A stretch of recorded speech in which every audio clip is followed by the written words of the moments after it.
Yimby. Yeah. No, it's so great to be here, and as the mayor is speaking and as Steve is speaking, I'm taking a little trip down memory lane. Back in 2001, when I met Eric Garcetti, I had one ill-fitting suit, and I was an activist in Glassell Park just wanting to make things happen.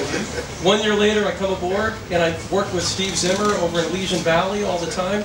Had no idea, we had no crystal ball to think that someday we would be standing on this stage topping off this wonderful new affordable housing complex. What a journey it is, and what a journey it has been. And about 10 years ago, Sam Mistrano came to the office of then Councilman Eric Garcetti when he was at SCAMP and said, hey, we have this idea, we want to put some affordable housing on school parking lots, and we have Selma Elementary in mind. And I said, the council member is going to love hearing everything you just said. And so then the recession hits, and it takes many twists and turns, and here we are, about to have 66 units of affordable housing in a neighborhood that so desperately needs and deserves it. So I want to congratulate the whole board of Abode, because that is a volunteer, labor of love.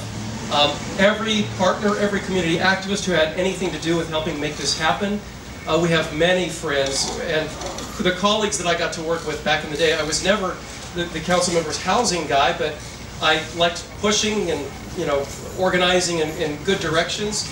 And some of my wonderful colleagues who did the work to keep this afloat through those difficult years really teed it up beautifully so that when I was sworn in on day one, Gary Benjamin, my staff who's here, who took the baton and helped push this over the line. And Dan Halden on my staff who's helped, and it's really, yes. So, and we have Carrie Morrison, who really has helped redefine what helping the homeless is in the city of Los Angeles with Hollywood Forward. But really, it is about, a disturbing new statistic came out this week, and that is over 50% of the renters in Los Angeles are now rent burdened. Right? No, let me back up. 50% of renters are paying more than 50%. Let me back up again.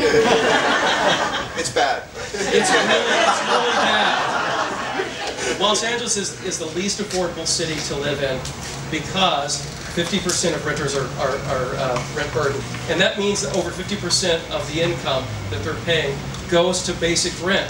That's money that can't be used to buy healthy food, to buy school supplies for their kids, all the things that families need to thrive, just survive in the city.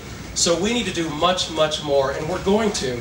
And that's what this story is all about. So a little bit of trivia, since things were so beautifully said by the mayor and by school board president, Steve Zimmer. Yes, I'm just so proud to be able to work with such impressive colleagues. It's such an honor. But a little bit of trivia, because it's always good to have a little bit of history about things. My staff has been doing a little bit of research. Back in 1887, Harvey Wilcox bought most of the land that we know today as Hollywood, when it was mostly farm fields. He decided to subdivide the land into individual home lots and gave the neighborhood its name Hollywood, and also named most of the streets. 2 young children, how fitting is this? 2 young children of a local Danish farmer crossed the Wilcox property twice daily on their way to school at a 1-room schoolhouse at Sunset and Gordon. Their names were Selma and Ivar Weed. So a little girl named Selma, and here we are at Selma Elementary. You get the poetry there? The field paths that the children used to get to school were named after them.